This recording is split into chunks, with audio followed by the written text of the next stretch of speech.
पटरानी हो यमन महारानी।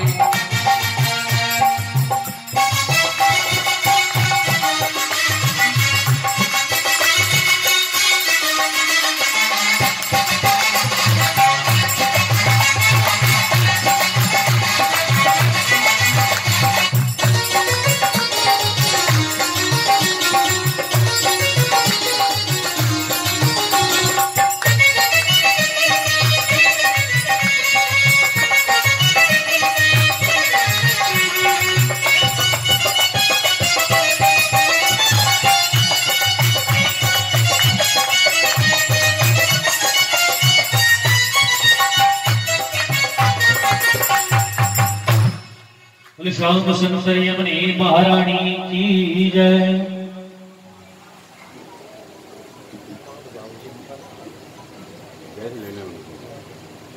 तो भगवान का चौथा विवाह श्याम सुंदर यमुने महारानी से हुआ।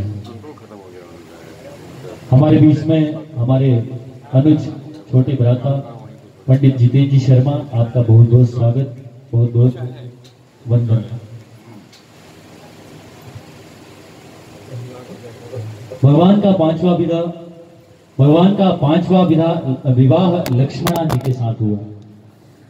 छठा विवाह भगवान का सत्या जी के साथ हुआ। सातवां मित्रविंदा जी के साथ। भगवान का आठवां विवाह नागनी जी के साथ हुआ। ऐसे भगवान के 8 विवाह हो गए। 8 विवाह भगवान के संपन्न हुए। तो भगवान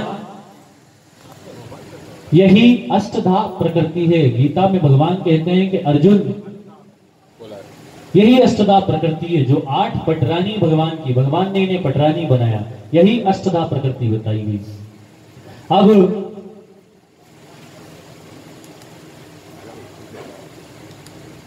परीक्षित ने सुखदेव जी से वर्णन किया कि प्रभु ये बताइए, मैंने तो सुना भगवान के 16,108 विवाह हुए, आपने तो केवल 8 विवाह बताए। सुखदेव जी वर्णन करते हैं कि राजा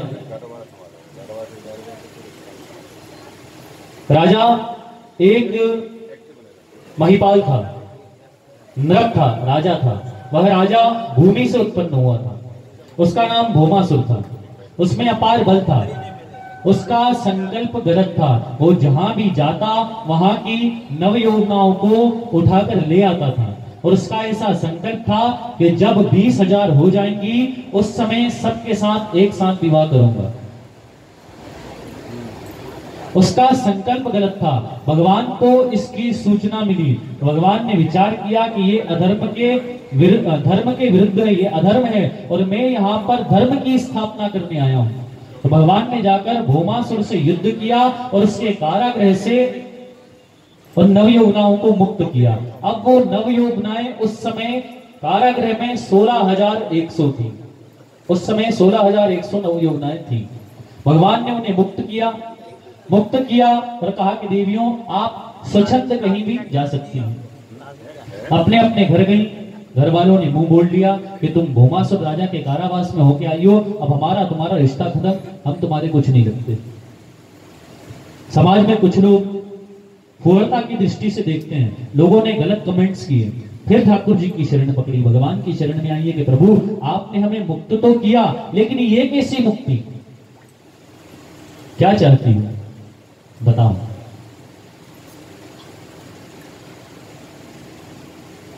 सम्मान से जीवन यापन करना चाहते हैं।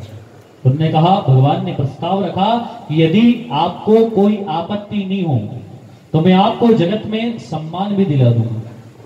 आप सभी मुझसे विवाह कर लो, किसी के बाप की ताकत नहीं कि आपकी ओर आंख उठा के देख ले।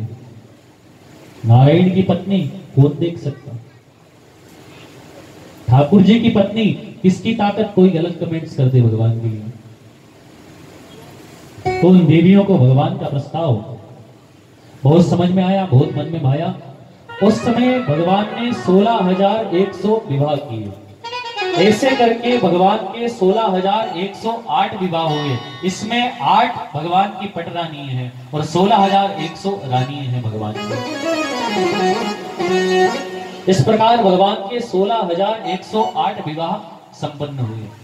अब हम लोग ना कथा में बैठते, ना ब्राह्मणों के संग बैठते, ना सत्पुरुषों का संग करते, ना श्री जी की हवेली में जाके वहां सत्संग करते, किसी के वेद शास्त्र को पढ़ते नहीं, सुनते नहीं, और भगवान के ऊपर कहते हैं कि भगवान ने महाराज 16,108 कर ली। अपने भगवान भोगी थे। भगवान भोगी नहीं, भगवान योग योगेश्वर है। यत्र योगेश्वरः कृष्णो यत्र पार्थो धनुर्धरा तत्र श्री विजयो भूत्र ध्रुवा नीतिर मतिर ममा। भगवान योग योगेश्वर है, योगी है भगवान।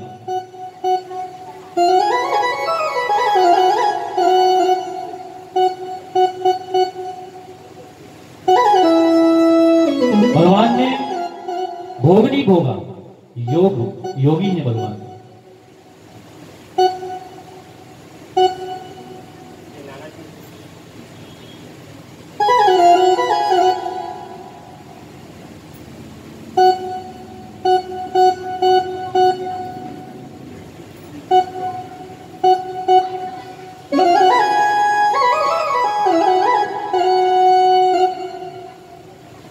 आदरणीय हमारे बाबूजी पंडित जी भीषण खेड़ी निवास करते हैं, आपके श्री चरणों में नमन करता हूं।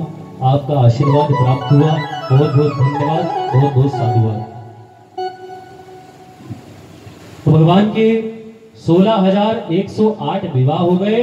भगवान भोगी नहीं थे, भोग नहीं भोगा। भगवान ने किसी की रक्षा करी, किसी का कल्याण करने के लिए 16,100 विवाह किए। भगवान ने जब विवाह करके आए तो अपनी पत्नी से कह दिया कि भैया ये मेरी पत्नी है दूसरी। फिर विवाह करके आए, फिर कह दिया ये मेरी पत्नी है तीसरी। फिर विवाह करके आए, फिर कह दिया ये मेरी पत्नी है चौथी। भगवान से बराबरी करते हो तो एक और विवाह कर लो, घर ले आओ, भाभी जी से कह दो कि ये मेरी दूसरी पत्नी है, सब समझ में आ जाएगा। जितने माथे पे बाल हैं एक नहीं बचेंगे। इसलिए भगवान के ऊपर कमेंट्स ना करें। भगवान के पीछे मजबूरी थी। भगवान अगर उन 16,100 कन्याओं को विवाह नहीं करते तो वो उन्होंने कह दिया ना कि भगवान हम अपने जीवन का त्याग कर देंगे। भगवान ने करुणा करी, भगवान ने भोग नहीं भोगा। भगवान योग योगेश्वर। भगवान ने इतने सारे विवाह कर लिए, उसके बाद भी ना तो कभी भगवान ने अपने माथे से विक्स लगाया, ना दर्द की गोली खाई, ना डिस्प्रिन खाई। और हम लोग एक पत्नी में ही जो है कि कल्याण हुआ जा रहा। तो भगवान भोगी नहीं है, भगवान योग योगेश्वर है, योगी है। इस प्रकार भगवान के 16,108 विवाह संपन्न हुए। अब नारद जी के मन में विचार आया कि भगवान ने इतने सारे विवाह कर लिए तो भगवान किस किस रानियों को कितना कितना समय देते हैं, चल के देखना चाहिए। भगवान समय देते कि नहीं देते? भगवान ने इतने सारे विवाह कर लिए तो जो पहली रानी को समय दिया उनका दूसरी बार नंबर आने में तो 1-2 साल लग जाते होंगे। तो नारद जी ने मन में विचार किया और नारद जी महाराज चले। तो भगवान ने क्या लीला रची, जितनी रानी है उतने ही भगवान ने महल बना दिए, प्रत्येक रानी का एक एक महल, 16,100 महल। और जितनी रानी है उतने ही भगवान ने अपने रूप धारण कर लिए। 16,108 भगवान हो गए, 16,108 रानी हो गई भगवान की। भगवान प्रत्येक रानी के साथ अलग अलग राजमहल में रह रहे हैं, निवास कर रहे हैं। और नारद जी आए, सबसे पहले रुक्मणी जी के मंगल भवन में गए। वहां जाकर देखा तो भगवान संध्या पूजा कर रहे हैं, भगवान का भजन कर रहे हैं, हाथ में माला लेके भगवान ओम नमः शिवाय का जाप कर रहे हैं। इसके बाद भगवान नारद जी भगवान को देखकर आगे चले। आगे जाम्बवती जी के कक्ष में गए, उनके महल में जाकर देखा तो भगवान और जाम्बवती जी दोनों झूले पे बैठे हैं, हिंडोला हो रहा है, हिंडोला कर रहे हैं। वहां से आगे गए, यमुने महारानी के कक्ष में गए तो दो ही जने न्यूज़पेपर पढ़ रहे हैं। भगवान वो यमुने महारानी और भगवान दोनों पत्रिका भी पढ़ रहे हैं। आगे गए किसी के महल में भगवान कोई कार्य कर रहे हैं, किसी के महल में भगवान सब्जी बना रहे हैं, भोजन बना रहे हैं। भगवान का विचार हुआ, देवी तुम रोज भोजन बनाती हो, आज मैं अपने हाथ से तुम्हें भोजन कराता हूँ, भोजन बनाता हूँ। क्योंकि भगवान अपनी पत्नियों से अथाह प्रेम करते हैं। हम लोग भी कभी कभी घर में मौसम चेंज हो जाता है, कभी कभी देवी आज होता है, वही संसार के प्राणी। तो भगवान का विचार बदला तो उन्होंने कहा देवी आज मैं भोजन बनाऊंगा और आप बताना कि मैंने कैसा भोजन बनाया, स्वादिष्ट है कि नहीं है, कि कैसा क्या। कहीं भगवान भोजन बना रहे हैं, कहीं कोई व्यवस्था कर रहे हैं, कहीं भगवान जो है कि बैठे हुए हैं, कहीं पति पत्नी दोनों आपस में वार्तालाप कर रहे हैं। तो नारद जी विचार कर रहे हैं कि भैया मैं एक महल से निकला तो भगवान इतनी जल्दी दूसरी जगह आ गए, दूसरे से निकला तो इतनी जल्दी मेरे से पहले तीसरी जगह आ गए, तीसरे से निकला तो मेरे से पहले चौथी जगह आ गए। तो नारद जी ऐसा विचार करते करते पूरे 16,108 महलों में नारद जी ने देखा तो नारद जी भगवान की लीला को समझ गए, भगवान के श्री चरणों में प्रणाम किया। नारद जी को भगवान ने अपनी लीला दिखाई। भगवान आगे चले। बोल गोविंद भगवान की जय।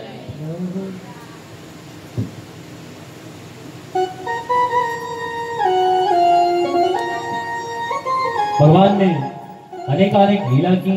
शिशुपाल का भगवान ने वध किया है।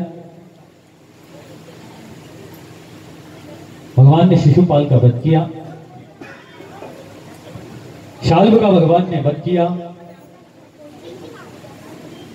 धुमान का भगवान ने वध किया। अनेकानेक दैत्य भगवान जिसका उद्धार करने आए थे अपना कार्य करते जा रहे हैं।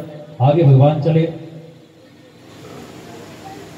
भगवान ने नाना प्रकार के कार्य करे, नाना प्रकार की लीला रची है और समस्त दैत्यों का भगवान ने उद्धार करके और भूमि पर, धरती पर धर्म की स्थापना की। आधर्मिक कार्यों को भगवान ने बंद करा दिया और धर्म की स्थापना करी भगवान ने। आगे चरित्र में सुदामा जी का चरित्र बताया। भगवान के एक परम सखा थे, परम मित्र सुदामा जी। सुदामा जी भगवान के परम मित्र थे। सांदीपनी गुरु के आश्रम में दोनों ने, भगवान कृष्णचंद्र और सुदामा जी ने आपस में साथ में लेकर के और शिक्षा दीक्षा को ग्रहण किया। सुदामा जी ब्राह्मण थे, संतोषी ब्राह्मण। गोधन, गजधन, बाजधन और रतन धन खान, और जब आवे संतोष धन सब धन धूरी समान। संतोषी ब्राह्मण थे। जो कुछ मिल जाता कथा पूजन हवन करने जाते, जो कुछ मिल जाता संतुष्टि से उसको रख लेते। और शास्त्र भी कहता है असंतुष्टो दुजो नस्ता संतुष्टो च महीव्रता निर्लज्जो कुलांगना सरलज्जो गणिकालष्टो निर्लज्जो च कुलांगना। यदि ब्राह्मण असंतुष्ट है तो वो ब्राह्मण नष्ट हो जाएगा। राजा अगर संतुष्ट हो गया कि भैया मेरे पास इतना राज्य है, अब मुझे आगे की कोई आकांक्षा नहीं, तो वो राजा नष्ट हो जाएगा। राजा को कभी संतुष्ट नहीं होना चाहिए, ये शास्त्र का मत। वह राजा नष्ट हो जाएगा। सरलज्जो गणिका नष्टो, सरलज्जो गणिका नष्टो। यदि वेश्या लज्जा करने लगे तो वो वेश्या नष्ट हो जाएगी। निर्लज्जो च कुलांगना। अगर अच्छे कुल की स्त्रियां निर्लज्ज हो जाएं, लज्जा का त्याग कर दें, तो वो नष्ट हो जाएगा कुल। तो ब्राह्मण को संतुष्ट होना चाहिए। तो सुदामा जी संतुष्ट ब्राह्मण है। जो कुछ हवन पूजन भजन में मिल जाता उसी से अपने परिवार का पालन पोषण करते हैं। जीवन में विपन्नता है, गरीबी है, लेकिन सुदामा जी के विषय में लोग कहते हैं सुदामा जी दरिद्री थे। सुदामा जी दरिद्री नहीं थे, दरिद्री नहीं थे सुदामा जी। सुदामा जी गरीब थे, ये सत्य है। सुदामा जी के जीवन में विपन्नता थी, ये भी सत्य है, लेकिन दरिद्री सुदामा जी नहीं थे। दरिद्री उसे कहा गया जो असंतुष्ट, जितना मिल जाए उतने वर भी और की आशा रखे, वो असंतुष्ट हो। जो असंतुष्ट व्यक्ति वही दरिद्री होता है। जिसके जीवन में संतोष है वो दरिद्री नहीं हो सकता। भगवान कृष्ण का भजन करते थे, जीवन में विपन्नता थी। पत्नी ने कहा, पत्नी का नाम सुशीला, सुशीला। येषां न विद्या न तपो न दानम ज्ञानम न धीनम न शुनो न धर्मा ते मृत्युलोके भुवि भारभूता। शील व्यवहार की, बहुत नर्म व्यवहार की, जैसे ग्रह लक्ष्मी के गुण बताए गए इस प्रकार के गुण थे उनमें। नाम था सुशीला। उन्होंने कहा कि प्रभु आप जीवन में इतनी विपन्नता है, हमारे जीवन में हमारे बच्चों को कभी कभी 15-15 दिन जो है कि उपवास करना पड़ता है, भोजन नहीं मिलता। और मैंने सुना है कि आपके मित्र द्वारिका नाथ हैं, भगवान कृष्णचंद्र द्वारिका के नाथ आपके मित्र हैं, आप उनसे कुछ सहायता। तो देवी सहायता का कहोगी तो नहीं जाऊंगा।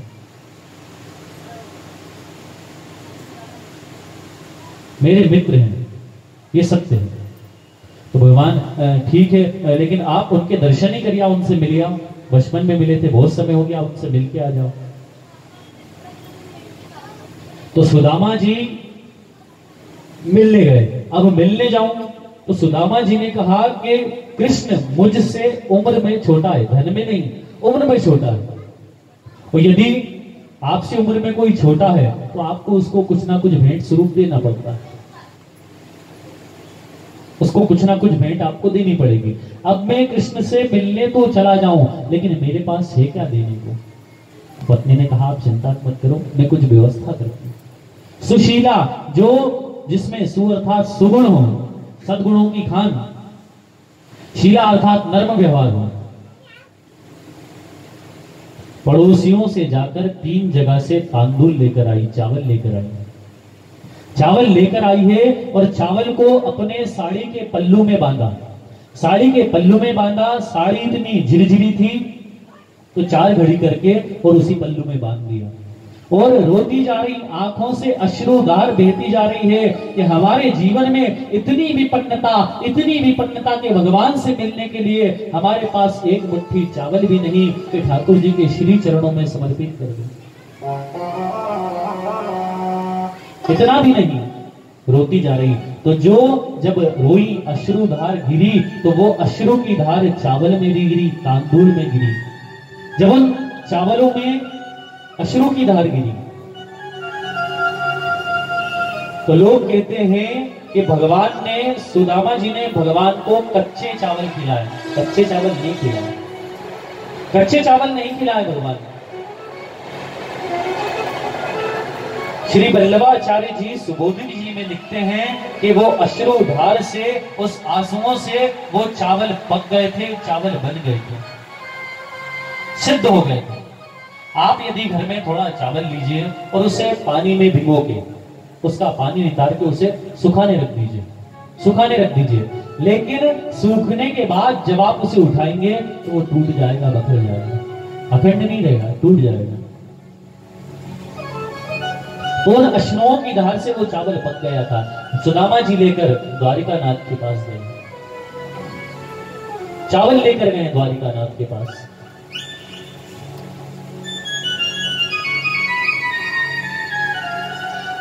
निकले, रास्ते में पैर में कांटे लग रहे हैं, फटी हुई धोती है, सिर पे पगड़ी नहीं, शीश लगा ना झगा तन पे, पैरों में चप्पल जूता नहीं, पादुका नहीं, चले जा रहे हैं, कांटे चुभ गए। लेकिन मन में आस कि मैं आज द्वारिका नाथ से मिलूंगा, मेरे परम मित्र से मिलूंगा। चले जा रहे हैं, गए, आगे जाकर विचार किया कि अब मैं थोड़ा थक गया। एक पीपल का वृक्ष था, उस वृक्ष के नीचे आराम करने के लिए बैठ गए। निद्रा लग गई, निद्रा लगी। भगवान ने कहा ऐसे तो सुदामा मेरे से मिल ही नहीं पाएगा। तो भगवान ने अपनी योग माया से, भगवान ने सुदामा जी को द्वारकापुरी में ले आया, योग माया से। जब उठे हैं तो पीपल का वृक्ष तो है, लेकिन वो स्थान नहीं जहां वो सोए थे, जहां सोए थे वो स्थान नहीं। विचार किया कि मैं कहां आ गया। पूछा कि भैया ये नगर कौन सा है? तो बताया कि ये द्वारकापुरी है। ये द्वारकापुरी, यहाँ के राजा कौन है? और यहाँ के राजा राजाधिराज भगवान श्री कृष्णचंद्र है। अच्छा, ये कृष्ण की द्वारकापुरी है? हाँ, ये महाराज कृष्णचंद्र की ही द्वारकापुरी है। हाय हाय, भैया ये भगवान कृष्ण कहाँ मिलेंगे, उनके राजमहल कहाँ है? बताया कि राजाधिराज श्री कृष्णचंद्र के राजमहल यहां से लेकर जहां तक आपकी दृष्टि जा सकती है, सारे राजमहल भगवान श्री कृष्णचंद्र के हैं। तो कृष्ण कहाँ मिलेंगे? बोले जिसमें चले जाओगे उसमें कृष्ण मिल जाएंगे। गए हैं राजमहल के द्वार पे, द्वारपालों ने रोक लिया। सुदामा जी ने अपना परिचय दिया कि भगवान आपके राजा से जाकर कहिए कि आपका बचपन का परम मित्र सुदामा आया है।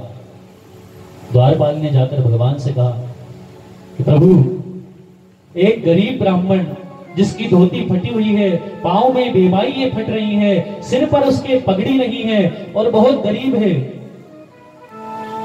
भिक्षुक नजर आता है। भिक्षुक नजर आता है, आपका नाम लेके कहता है कि जाकर कहो कि सुदामा आया है। जैसे ही भगवान ने सुना कि मेरा परम मित्र मेरा सुदामा आया है, भगवान ने अपना पीला पीतांबर छोड़ दिया, भगवान ने अपना मुकुट छोड़ दिया, भगवान के कुंडल गिर गए, भगवान 7 सीढ़ी एक साथ कूद गए, एक साथ 7 सीढ़ी कूद गए और भगवान ने दौड़ लगाई है। दौड़ लगाई उधर से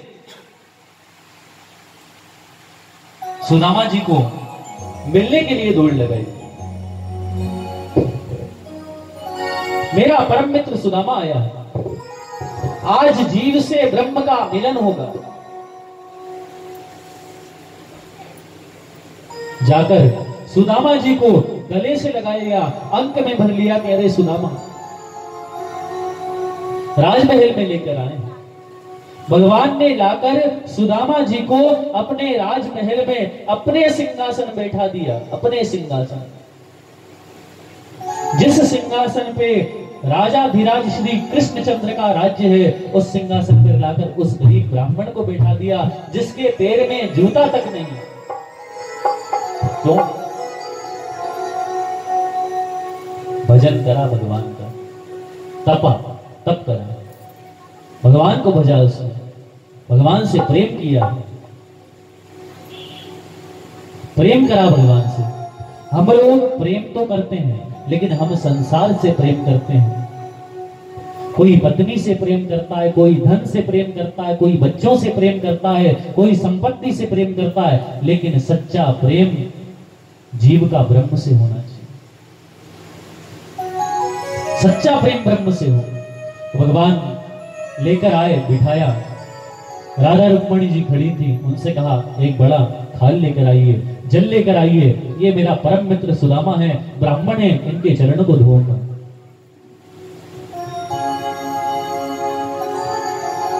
रुक्मणी जी ने विलंब कर दिया थाल लाने में। भगवान ने अपने आंसुओं से सुदामा जी के चरण धो दिए। भगवान उन चरणों में से कांटे निकाल रहे हैं, कांटे बीन रहे हैं, और देखा कि भगवान एक कांटा फंस गया, नहीं निकल रहा, तो भगवान ने अपने मुंह से उस कांटे को निकाल दिया, अपने दांतों से पकड़ के कांटा निकाल दिया।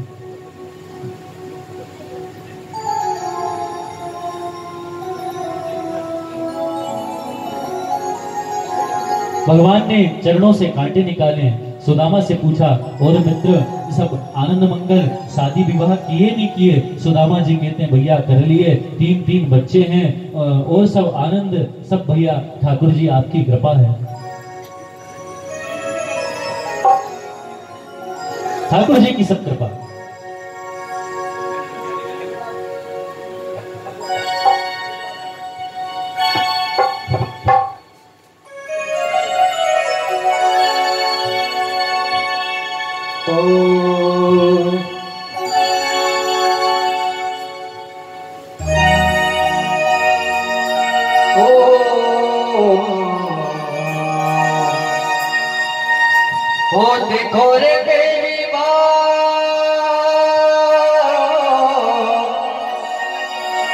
देखो रे पहली बार शाम प्रभु जी भर के रोए, वो दीन सुदामा के प्रभु ने असुवन से पग धोए, असुवन से पग धोए। दीन सुदामा के प्रभु ने असुवन से पग धोए, असुवन से पग धोए। सुदामा के प्रभु ने असुवन से पग धोए,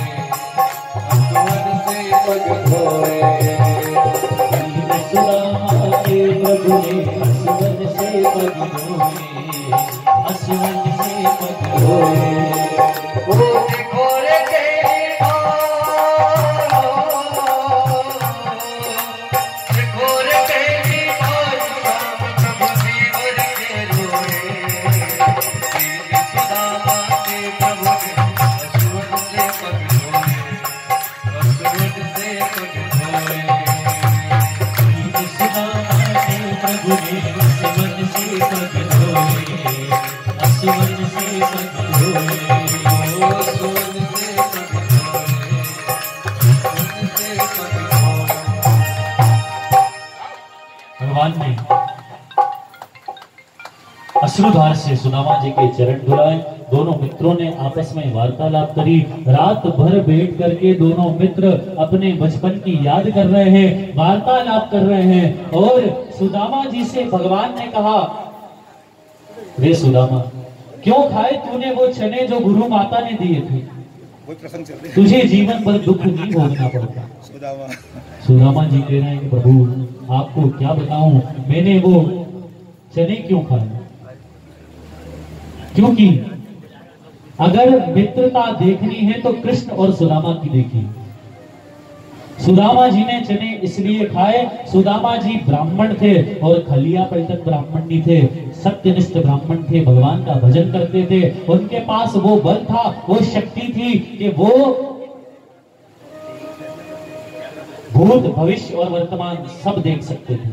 सुदामा जी ने क्या देखा कि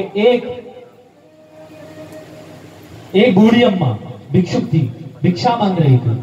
भिक्षा में उसको थोड़े चने मिल गए।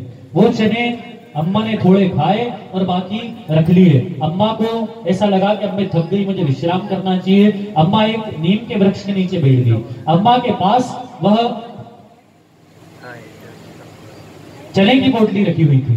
चोर आया। चोर ने विचार किया कि ये लाल पोटली रखी हुई है, इस पोटली में धन होगा।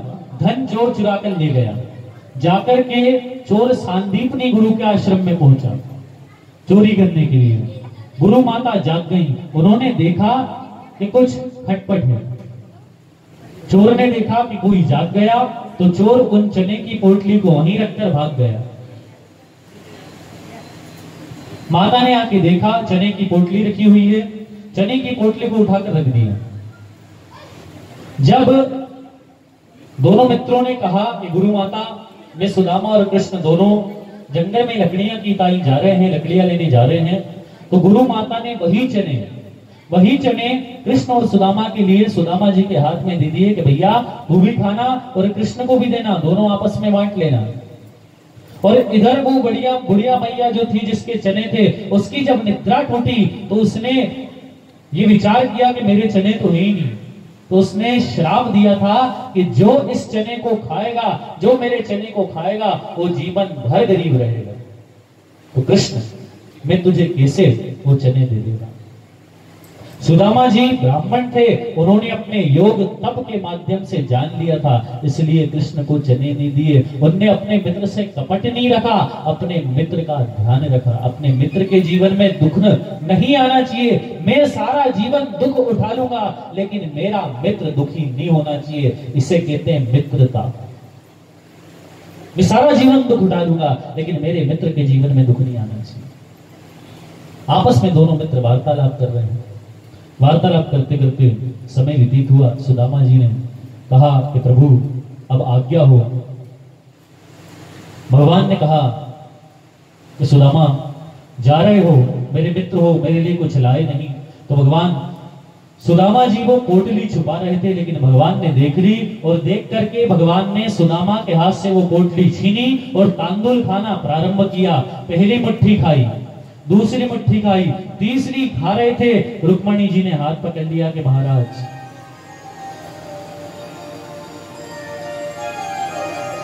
भगवान ने सुदामा के तांडुल खाए, चावल खाए। सुदामा जी से भगवान ने कहा कि सुदामा, मैं तुम्हें क्या भेंट करूं, क्या दूं, क्या चाहते हो, बोलो क्या इच्छा है, क्या इच्छा है? तो सुदामा जी ने कह दिया, भाई मित्र थे, सखा भाव में तो सारी वार्तालाप हो जाती है, सखा भाव थे। कह दिया कि अगर तुम्हारा अपना कुछ तुम्हारे पास हो तो तुम मुझे दे दो। तो भगवान का अपना क्या अपने पास? सुदामा ने कह दिया, ये द्वारका भी तुम्हारी नहीं है। तो द्वारका भगवान की थोड़ी थी, किसकी थी द्वारका? द्वारका भगवान की नहीं थी, द्वारका थी अनर्थ की। अनर्थ जो महाराज अनर्थ के पिता ने एक बार विचार किया कि ये सारी सृष्टि मेरी है और मैं इसका दान करता हूं। तो अनर्थ ने अपने पिताजी से कहा कि महाराज, ये सृष्टि आपकी नहीं है, ये तो विठ्ठला की है, विठ्ठला, हरि विठ्ठला, भगवान की, लक्ष्मीनाथ की ये सृष्टि। तो उनके पिताजी ने अपने पुत्र को श्राप दिया कि तू मेरी बात का विमोचन करता है, तुझे जा श्राप देता हूं कि तू भूमि पे रह ही नहीं पाएगा, अगर तूने भूमि पे कदम रखा तो तू जल के भस्म हो जाएगा। तो अनर्थ दौड़ा दौड़ा गया और समुद्र में कूद गया। समुद्र में कूदने के बाद अनर्थ ने भगवान का भजन किया, तप करा समुद्र में, तब करा। भगवान प्रसन्न हुए और कहा, अनर्थ क्या इच्छा है, क्या चाहते हो? बोले, महाराज मेरे पिताजी ने मुझे ऐसा श्राप दिया है कि तू भूमि पे नहीं रह सकता। चूंकि भगवान का तप करा था, भगवान का भगत था, तो भगवान ने किया कि चिंता मत कर, मैं तेरे लिए समुद्र में ही जो है कि महल बना देता हूं। तो भगवान ने सुदर्शन को आदेश दिया कि जाओ वैकुंठ लोक जाओ और वैकुंठ लोक का ईशान कोण सुदर्शन काट कर ले आओ। सुदर्शन तुम जाके ईशान कोण काट के ले आओ, ईशानी ईश्वराय नमः। तो सुदर्शन गया, ईशान कोण लेकर आया। भगवान ने कहा इसको समुद्र में स्थापित कर दो। अब समुद्र में स्थापित किया तो वो महल डूबने लगा। अब क्या करें? जब महल डूबने लगा तो भगवान ने सुदर्शन से किया कि सुदर्शन इस महल को अपने ऊपर धारण कर लो। तो सुदर्शन नीचे गया और नीचे सुदर्शन, ऊपर वह महल। उस महल जब सुदर्शन के ऊपर आया, क्योंकि सुदर्शन घूम रहा था तो वो महल घूमता गया, घूमता गया, घूमता गया। तो जब महल घूमता गया तो उस महल का द्वार नहीं दिखा। तो सब लोग कहने लगे, द्वार कहां, द्वार कहां, द्वार कहां, द्वार कहां। इससे उसका नाम पड़ा द्वारिका, इससे उसका नाम द्वारिका पड़ा। अब अनर्थ को दिया था, अनर्थ के बेटा रेवक, अनर्थ ने रेवक को दिया। रेवक की बेटी रेवती। जब भगवान रेवती जी का विवाह बलराम जी से हुआ, रेवती जी का संकल्प था, रेवती जी युद्ध कला जानती थी, मुक्का युद्ध जानती थी। उनका ऐसा संकल्प था कि जो मुझे हरा देगा उसके साथ विवाह करूंगी। बहुत सारे राजे महाराजे आए लेकिन हरा नहीं पाया। बलराम जी को पता चला, बलराम जी गए और रेवती जी को हरा दिया। तो बलराम जी का विवाह रेवती जी के साथ हुआ। तो रेवक ने जब अपनी कन्या का विवाह बलराम जी के साथ करा तो कन्यादान में क्या दें? तो कन्यादान में वही द्वारका देवी, वही द्वारका कन्यादान में रेवती जी को दी। अब रेवती जी को कन्यादान में द्वारका मिली और भगवान ने क्या किया? भगवान रुक्मणी जी को भगा के लेके गए थे। तो रुक्मणी जी से भगवान ने जब विवाह किया तो जो पंडे पुजारी ब्राह्मण देवता विप्र देवता बैठ करके रुक्मणी जी का विवाह संस्कार करा रहे थे, उन्होंने कहा कि भैया कन्या के पिता को बुलवाइए, कन्या के पिता को बुलाइए, कन्यादान कराएंगे। तो उन्होंने कहा पिता तो अभी उपस्थित है नहीं, पिता नहीं है, फिर क्या करें? तो बलराम जी ने कहा कि मैं बड़ा भाई हूं और बड़ा भाई पिता के समान बता गया।